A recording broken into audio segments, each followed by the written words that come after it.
Excuse me, you're in the wrong seat. Move now. Flight attendant Janet Morrison's sharp command sliced through American Airlines Flight 447. She towered over the black businessman, arms crossed, blocking his view with deliberate intimidation. Damon Washington glanced up from his Moja documents, meeting her hostile stare.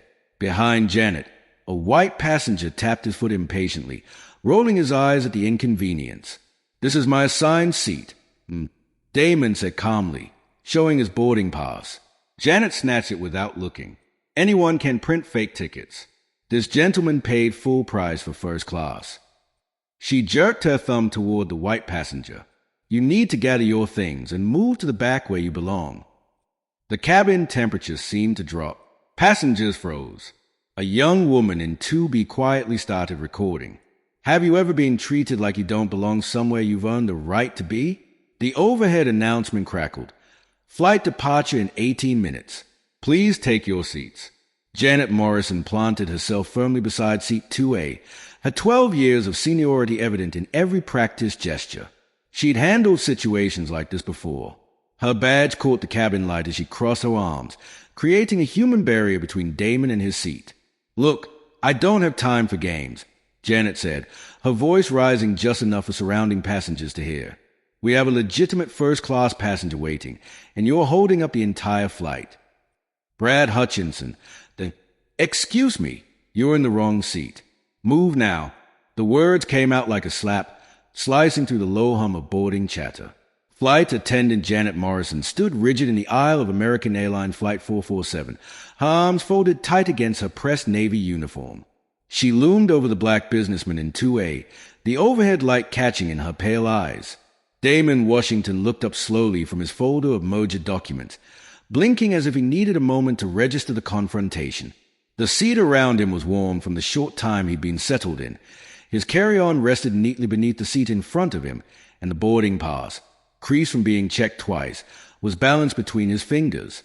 Behind Janet, a tall white man in a tailored blazer tapped his foot in irritation, exhaling dramatically as if the whole plane should share in his impatience. Damon caught the motion in his periphery, but kept his gaze on Janet. "This is my assigned seat," he said evenly, holding out the boarding pass so she could read it. Janet snatched it without a glance. "Anyone can print fake tickets," she said flatly. "This gentleman paid full price for first class." She jabbed her thumb backward toward the white passenger. "You need to gather your things and move to the back where you belong." The words hung in the air, heavy and unmistakable. The cabin seemed to cool by several degrees. Conversations faltered. A flight attendant further down the aisle froze mid-gesture, her eyes darting toward the commotion. In seat 2B, a young woman in a pale green sweater slid her phone into recording mode, her thumb trembling only slightly as a camera lens peeked above the seat back. Her earbuds dangled against her collarbone. "Forgotten. Have you ever been treated like you don't belong somewhere you've earned the right to be?" Damon had, more times than he cared to count, but rarely so publicly, so blatantly. The PA system crackled overhead. "Ladies and gentlemen, we are scheduled for departure in 18 minutes. Please take your seat so we may prepare for pushback." Janet planted herself squarely beside Damon's seat. 12 years of seniority had hardened her stance, carved that disapproving crease into her forehead. She had handled situations before, her words, never his, and her voice carried the rehearsed authority of someone who knew that most passengers wouldn't dare challenge a uniform. Her badge glinted as she shifted, arms crossed, feet shoulder-width apart, a human wall between Damon and the rest of the first-class cabin. "Look, I don't have time for games," she said, projecting just loud enough for the surrounding rows to hear.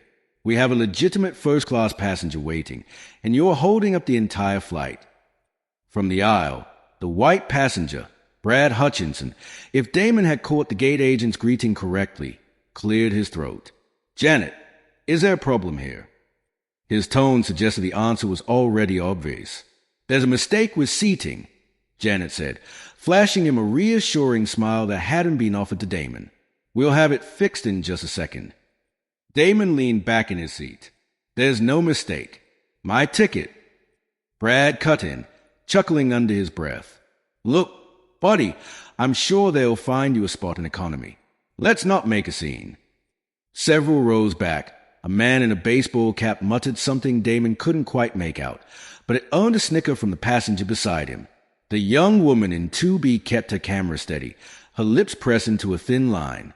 Damon's jaw tightened. I'm not moving. This is my seat. I boarded according to the rules. I paid for my ticket, and I'm staying right here. Janet smiled toward Brad vanished. Sir, if you continue to be uncooperative, I will have security escort you off this aircraft. It was a threat she'd used before, but this time something in the cabin shifted, a murmur moving through the rows, the faint sound of phones unlocking, seatback screens glowing as passengers discreetly checked flight policies. Damon noticed it. So did Janet. He thought of the hours he'd worked for this trip, the years building his reputation, the millions in contract that depended on his being in New York by morning. But more than that, he thought of his father's voice. Never let them move you from where you belong. His hand remained on the armrest, knuckles relaxed, gaze steady on Janet's face. Then call them, he said quietly. The hum of the air conditioning filled the pause that followed Damon's words. Passengers leaned subtly into the aisle, their heads tilting like flowers towards sunlight, curiosity pulling them closer. Janet's jaw moved, but no sound came. Her training told her to maintain control, but the unwavering calm in Damon's voice was like a stone in her path. She couldn't step around it without losing authority. I said, she began, but was interrupted by the click of high heels on the cabin floor. Janet, what's happening here? A second flight attendant, younger and with a headset crooked over one ear, appeared beside them. Her name tag read Maya. She looked from Damon to Janet, then to Brad, who was now pretending to scroll his phone but clearly listening for every word. This passenger is in the wrong seat, Janet said briskly. We need him relocated so we can depart. Maya frowned, turning to Damon. Sir, may I see your boarding pass? Damon handed it over without hesitation. Maya studied it for a moment, then checked the manifest on her tablet. Her brows pulled together, then smoothed. Janet is assigned to 2A, Maya said quietly. No, Janet replied, too quickly. That can't be. It is, Maya interrupted, her voice level but firm. It's right here, paid in full, checked in at the gate. Luggage tag for priority handling. There's no error. Janet's eyes flicked to the surrounding passengers. She could feel the scrutiny, the prickle of being watched, not with the respect she was used to commanding, but with suspicion. Brad leaned forward. So where does that leave me? He asked, as though he were the true victim here. Maya didn't answer him right away. She kept her gaze on Janet, a silent standoff stretching between them. The young woman in 2B, still filming, cleared her throat just loud enough for attention to pivot toward her. I've got all of this on video, she said. From the beginning. A ripple passed through the cabin. Damon didn't smile, but a flicker of relief warmed his chest. Someone else had seen. Someone else had proof. Janet's lips pressed into a thin line. Maya, I'll handle this, she said, stepping closer to Damon. No, Damon said. His voice wasn't raised, but it carried. You've handled enough. I'll stay right here until the captain says otherwise. That was the moment security was called. 2 uniformed agents arrived minutes later, their presence sucking the remaining warmth from the cabin. The lead officer, a woman with a clipped tone, asked Damon to step into the aisle to discuss the matter privately. Damon refused, citing his boarding pass and the confirmation from Maya. Janet tried to speak over him. His being non-compliant and disruptive, she said, but the officer raised a hand. I heard the last part of the conversation. The officer said, let's all take a breath. She turned to Maya. You're confirming this gentleman is in the correct seat? Yes, Maya said. The officer exhaled slowly, then looked at Janet. Then the seat stays as is. It should have ended there. But Brad slammed his phone onto his lap with an exaggerated sigh. Great. So now I'm the one stuck back in coach. Thanks for nothing.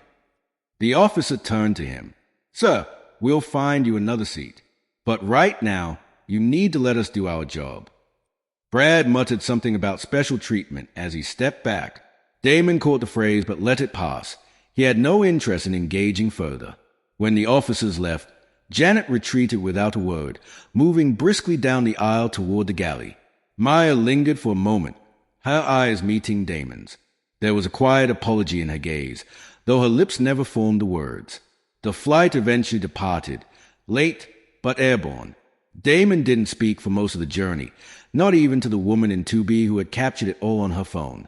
But when the wheels touched down in New York, his phone buzzed repeatedly. The video had already hit social media, and it was spreading. By the time Damon reached the terminal, hashtags were trending. Major news outlets were calling for comment. American Airlines corporate account had released a brief, vague statement about reviewing the incident. He paused at the gate, watching people stare at their phones as the video looped endlessly. His face, calm but immovable, stared back from 1,000 tiny screens. And somewhere behind him, in the bowels of the terminal, Janet Morrison was being escorted into a small office for a debrief.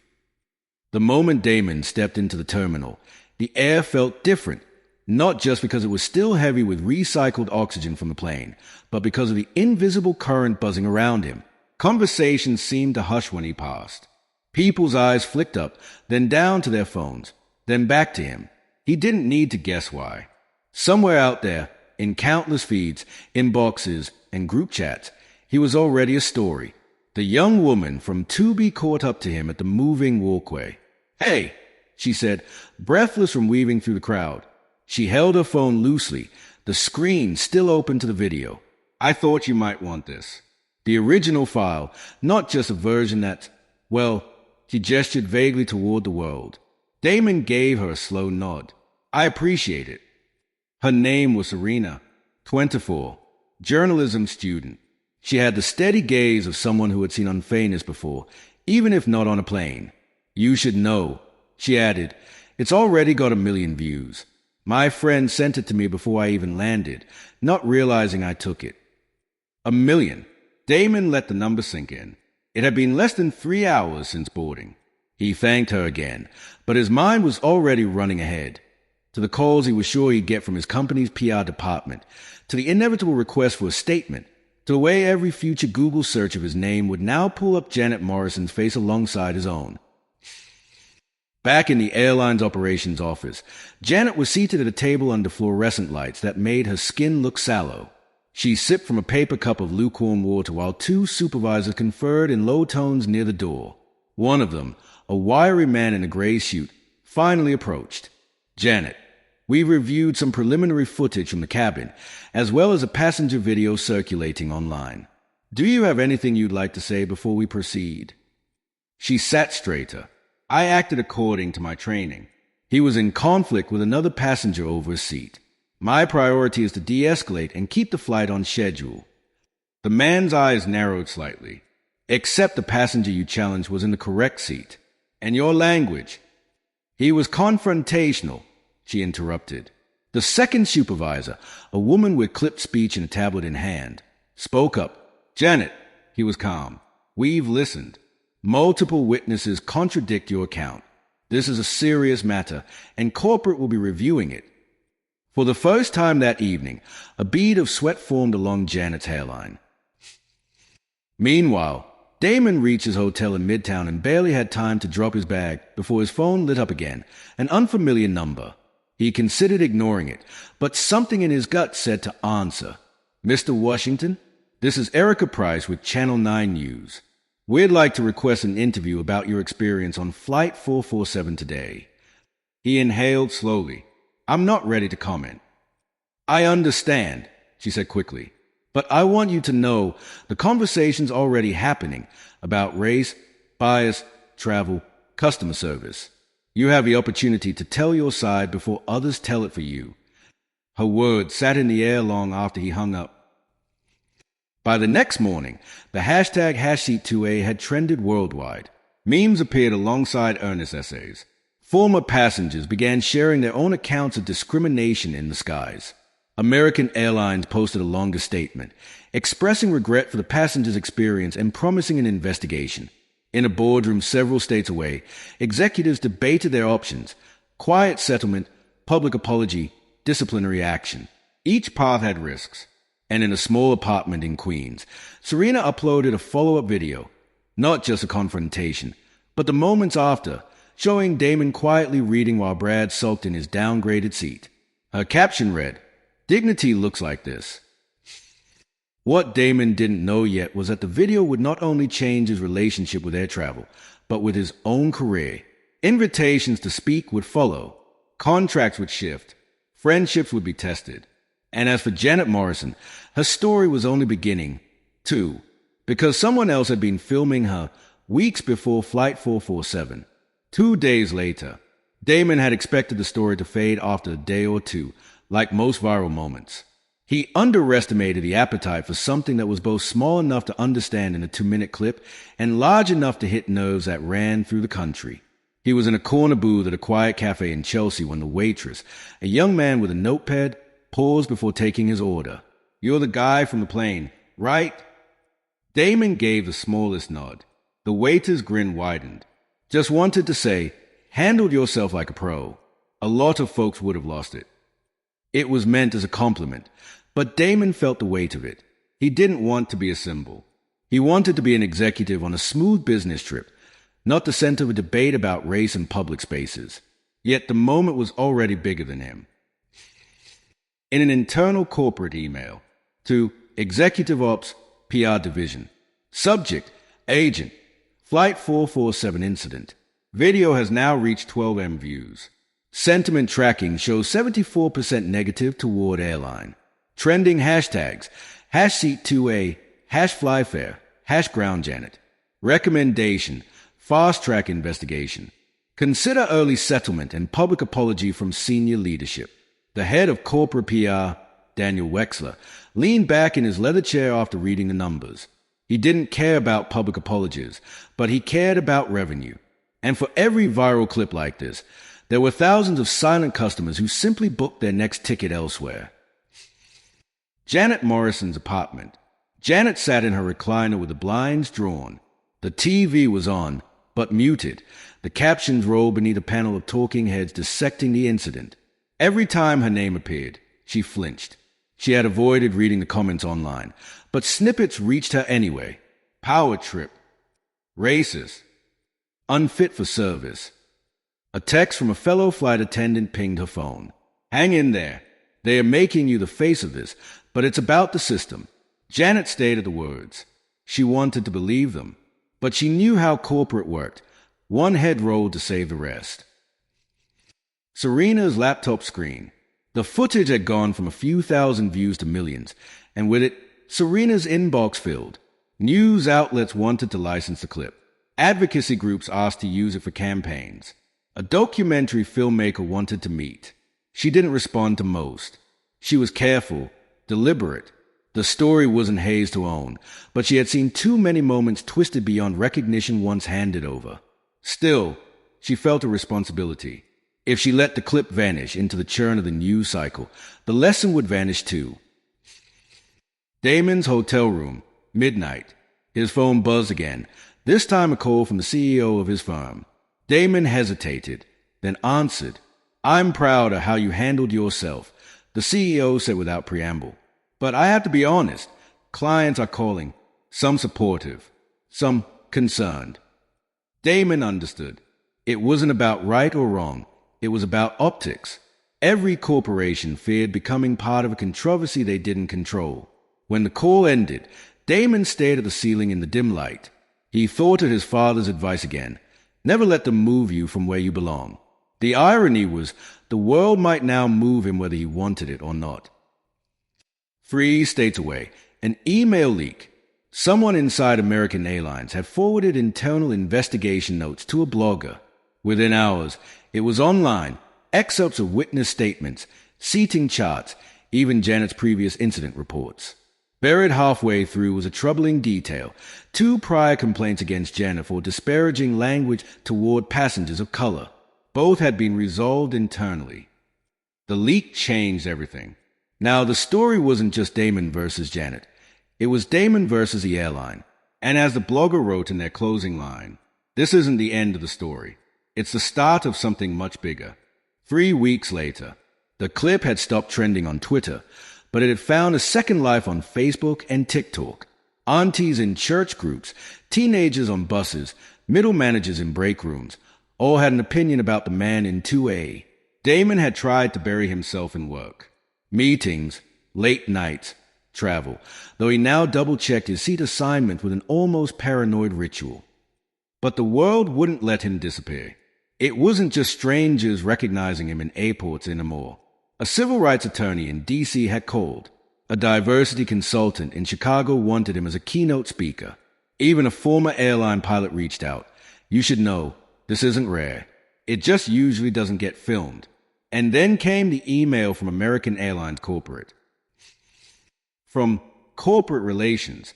Subject, Invitation to Resolution Meeting. Dear Mr. Washington, we are committed to addressing your concerns regarding Flight 447. Our leadership team would like to meet with you to discuss a resolution and next steps. The meeting would be held at our Dallas headquarters. Travel arrangements will be covered. Sincerely, Cara Listen, Vice President, Customer Relations. He stared at the email for a long time. Resolution could mean anything. A payout, an apology, or an attempt to sweep the whole thing under a rug the size of Texas. Meanwhile, Janet Morrison's hearing. The conference room was sterile, glass-walled, and far too bright. A union rep sat beside Janet, flipping through a folder thick with printouts.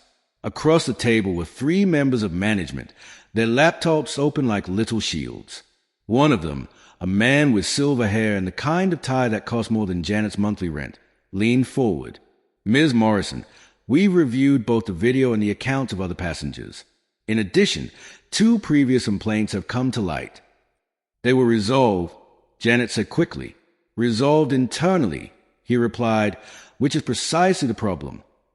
The union rep interjected. Let's remember, Janet has 12 years of exemplary service. Which makes this more concerning, the silver-haired man said. She should know better. Janet's jaw tightened. She knew better than to show fear, but she could feel the tide turning against her. Serena's dilemma. The video had changed Serena's life too. Her journalism professor wanted her to turn it into a feature piece. A small media startup offered her a contract to create content about everyday buyers. But Serena wasn't sure she wanted to be the girl with the phone. She liked telling stories. Yes, but she had captured this one because it felt wrong, not because she wanted a career in outrage. Still, when Damon finally called her, she picked up on the first ring. I think I'm going to Dallas, he said. To meet them? Yes, and I'd like you to come. Dallas, the meeting. The corporate headquarters felt like another planet. All chrome fixtures, glass walls, and a faint citrus scent in the air. Damon sat at a polished table across from Cara Listen, who wore a blazer so crisp it could have been cut from stone. Mr. Washington, she began, I want to apologize personally for what you experienced. It does not reflect our values. Damon waited. He knew there was always a but coming. But, Cara continued, we also hope you understand that one employee's actions don't define the entire airline. That's true, Damon said evenly. But how you handle it does. Her eyes flickered, just for a moment, before she slid a document toward him. A non-disclosure agreement. The number at the bottom was large. Life-changing, even, but the silence it brought would belong to them. Damon didn't touch the pen, because by now, he knew the story wasn't just his anymore. It belonged to everyone who'd been moved from a place they'd owned, told they didn't belong, or silenced for the sake of resolution.